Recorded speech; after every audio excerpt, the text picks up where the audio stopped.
एक बार नारद जी ने ब्रह्मा जी से पूछा, यह तारकासुर कौन था? इसने देवताओं को क्यों पीड़ित कर रखा था? शिवजी ने काम को क्यों भस्म कर दिया?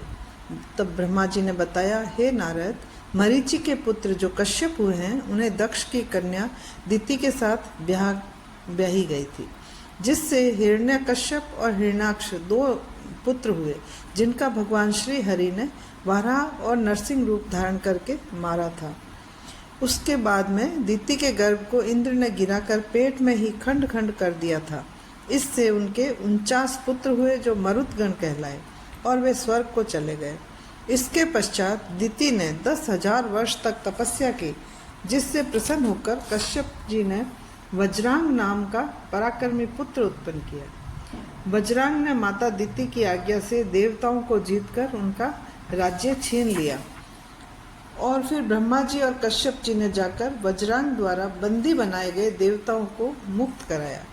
वज्रांग ने उनका राज्य भी लौटा दिया, और ब्रह्मा जी के कहने पर वह सात्विक भाव का व्यक्ति बन गया।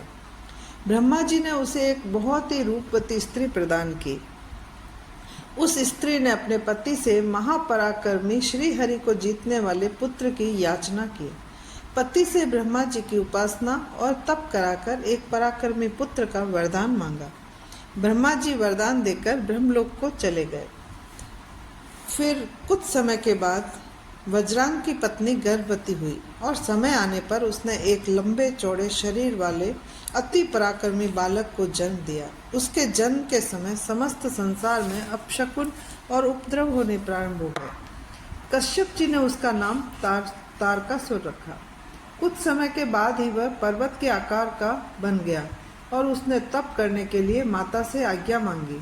माता ने उसे प्रसन्नतापूर्वक आज्ञा प्रदान कर दी, और इस पर उसने देवताओं को जीतने की इच्छा से मधुबन में तपस्या की। उसने अपनी भुजाएं ऊपर की ओर उठाकर ऊपर की ओर दृष्टि करके एक पैर के अंगूठे पर खड़े होकर 100 वर्ष तक तपस्या की। उसके तप से देवलोक भी जलने लग गया। तब ब्रह्मा जी उसके सम्मुख प्रकट हुए।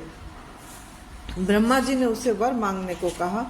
इस पर उस तारकासुर ने ब्रह्मा जी को प्रणाम करके वरदान मांगा कि इस संसार में मेरे समान कोई बलशाली ना हो, और भगवान शंकर के वीर्य से उत्पन्न पुत्र ही मेरा शस्त्र द्वारा वध करे। इस पर ब्रह्मा जी तथास्तु कहकर अपने लोक को चले गए।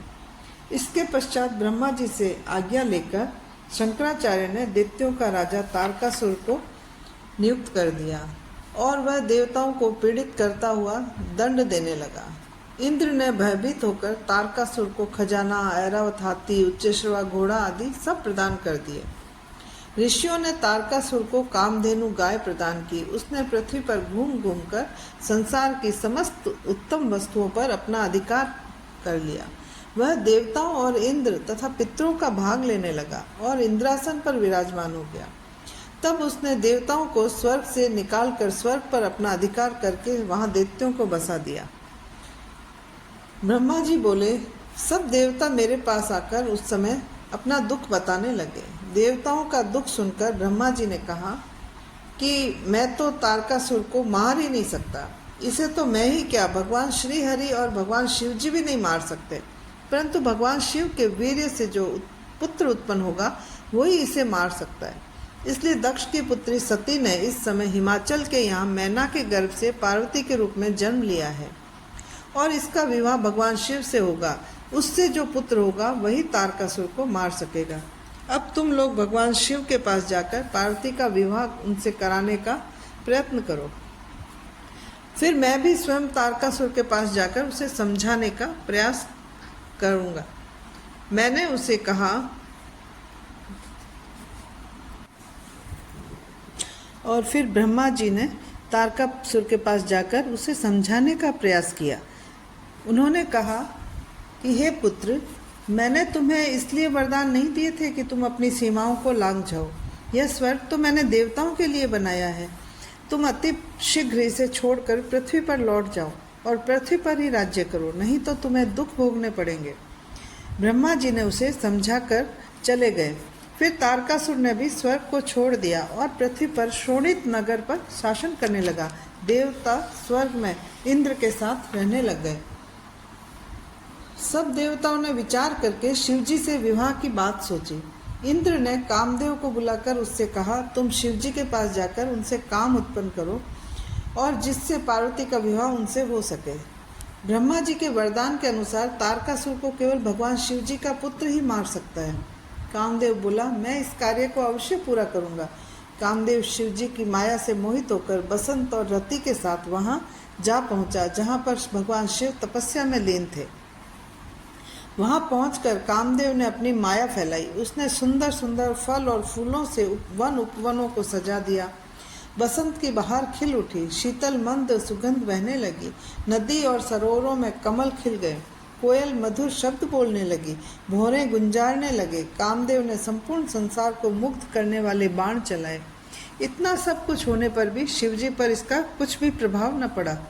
उसी समय जगत जननी पार्वती जी भी सखियों के साथ पूजा करने के लिए आई और वे एक तरह से कामदेव की सहायक बन गई। शिवजी का ध्यान हटा तो सकाम भाव से वे सोचने लगे कि यह सब क्या हो रहा है, मेरी तपस्या में विघ्न कैसे आ गया। शिवजी अपनी अद्भुत दशा देखकर काम से पीड़ित होकर इधर उधर देखने लगे। उनके क्रोध से समस्त दिशाएं कांपने लगी। देवता डर गए, स्वयं कामदेव भी घबरा गए। कामदेव को धनुष धारण किए देखकर भगवान शिव के क्रोध में और भी बढ़ोतरी हो गई, जिससे उनका तीसरा नेत्र खुल गया और उनके तीसरे नेत्र की अग्नि से कामदेव उसी प्रकार भस्म हो गया जैसे कोई फल वृक्ष से गिरकर समाप्त हो जाता है। और यह देखकर पार्वती जी अपने घर चली गई। कामदेव के भस्म हो जाने पर उसकी पत्नी रति विलाप करने लगी और उसके करुणापूर्ण विलाप को देखकर समस्त चराचर जीव भी दुखी हो गए। समस्त देवता रति को समझाने लगे और शिवजी को प्रणाम करके उनकी स्तुति करने लगे। शिवजी ने देवताओं से कहा, अब तो रति का पति भगवान श्री कृष्ण का पुत्र बनकर रुक्मिणी के गर्भ से उत्पन्न होगा और उसका नाम प्रद्युम्न होगा। शंबर नाम का दानव उसे चुराकर समुद्र में फेंक देगा। यह रति शंबर के नगर में निवास करेगी और इसे इसका पति मिल जाएगा। देवता बोले, हे प्रभु, कामदेव को तो हमने भेजा था, वह देव कार्य के लिए आया था। यह रति उस समय तक जीवित कैसे रहेगी? तब तक आप ही इसकी रक्षा करें। यह सुनकर भगवान शंकर बोले, देवताओं, यह कामदेव फिर तो शीघ्र ही जीवित हो जाएगा और मेरा गण बनकर आनंद करेगा। मैं शीघ्र ही तुम्हारा भी कार्य संपन्न करूंगा, परंतु यह बात किसी को पता नहीं चलनी चाहिए। अब तुम सब अपने अपने स्थानों पर चले जाओ। कामदेव के भस्म हो जाने के पश्चात पार्वती जी जब अपने घर पहुंची तो उन्हें 24 घंटे खाते पीते उठते बैठते सोते जागते शिवजी का विरह सताने लगा। तब एक दिन ऋषि नारद जी घूमते घूमते हिमाचल के यहाँ पधारे। हिमाचल ने नारद जी को आदर सत्कार करके बिठाया और उसके पश्चात हिमाचल ने नारद जी को कामदेव के भस्म हो जाने और पुत्री पार्वती के द्वारा शिव पूजन का समाचार सुनाया। नारद जी पार्वती के पास जाकर बोले, हे पार्वती, तुमने बिना तप किए भगवान भोलेनाथ को प्राप्त करने की कोशिश की थी और तुम्हारे अंदर कुछ अभिमान भर गया था। अब तुम भगवान भोले शंकर को प्राप्त करने के लिए तप करो। नारद जी ने पार्वती को ओम नमः शिवाय पंचाक्षर मंत्र की दीक्षा दी और उसकी विधि बताकर नारद जी वहाँ से चले गए। नारद जी के बताए अनुसार पार्वती ने अपने पिता हिमाचल से शिवजी को प्राप्त करने के लिए तपस्या करने की आज्ञा मांगी। पिता हिमाचल ने कहा, तुम अपनी माता से पूछकर तप करने चली जाओ। माता ने कहा, तुम घर में तपस्या कर सकती हो, तुम अपनी माता से पूछकर तप करने चली जाओ। माता ने कहा, तुम घर में तपस्या कर सकती हो, वन में तो अनेक बाधाएं उत्पन्न होती है, स्त्रियों का शरीर वन में रहकर तप करने योग्य नहीं होता है। पार्वती यह सुनकर अत्यधिक दुखी हुई। पुत्री को दुखी देखकर माता ने वन में ही तपस्या करने की आज्ञा प्रदान कर दी। पार्वती माता पिता को प्रणाम करके उस स्थान पर गई जहाँ पर शिवजी ने कामदेव को भस्म किया था और जहाँ से गंगा निकली थी। वहाँ पार्वती ने वेदी का निर्माण करके पंचाक्षर मंत्र ओम नमः शिवाय का जप करने लगी और वे गर्मी में पंचाग्नि, तप, वर्षा और शीतकाल में शीतल जल में बैठकर मंत्र का जाप करती रही। इस प्रकार जप करते उन्हें 3000 वर्ष व्यतीत हो गए। पार्वती के इस कठिन तप को देखकर देवराज इंद्र और सभी देवता उनके दर्शनार्थ आने लगे, क्योंकि अभी तक इतना कठिन तप किसी ने नहीं किया था। पार्वती के तप से त्रिलोकी तृप्त होने लगी और ऋषि, मुनि, यक्ष, गंधर्व, देवता और दानव आदि सब मिलकर ब्रह्मा जी के पास गए। ब्रह्मा जी इन सब को लेकर श्री हरि के पास गए। सब ने उन्हें संतप्त होते समस्त लोगों का हाल सुनाया। श्री हरि ने कहा, हे बंधुओं, यह सब पार्वती जी की तपस्या का परिणाम है। तुम सब मिलकर भगवान शंकर के पास जाओ। यह सुनकर कामदेव के भस्म हो जाने का स्मरण कर सब कांपने लगे। इस पर श्री हरि ने उन्हें समझाया कि तुम लोग डरो मत। भगवान शिव बहुत ही दयालु हैं। वे हम सबके स्वामी हैं और वे अवश्य रक्षा करेंगे, इसलिए तुम सब उनकी शरण में शीघ्र पहुंचो। तब श्री हरि की बात मानकर सभी लोग शंकर भगवान की शरण में पहुंचे। नारद जी को आगे करके सभी व्यक्तियों ने आनंद पूर्वक उन्हें प्रणाम किया और उनकी स्तुति करने लगे।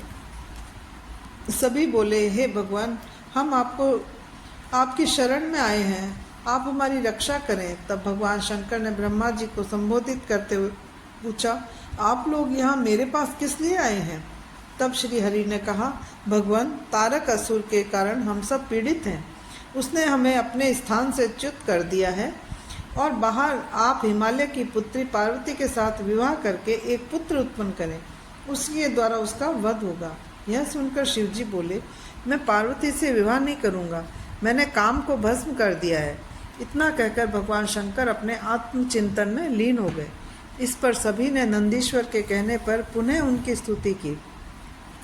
शिवजी पुनः अपने ध्यान से जागे और देवताओं की अभिलाषा को समझकर बोले, यह विवाह बंधन का कारण है, परंतु मैं भक्तों के अधीन होने के कारण अनुचित कार्य भी कर बैठता हूँ।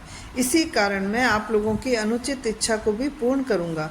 तुम्हें तारकासुर के उपद्रवों से निजात दिलाने के लिए मैं अनिच्छा से भी पार्वती के साथ विवाह करूँगा। अब तुम लोग निर्भय होकर अपने अपने स्थानों को चले जाओ। इतना कहकर उन्होंने मौन धारण कर लिया।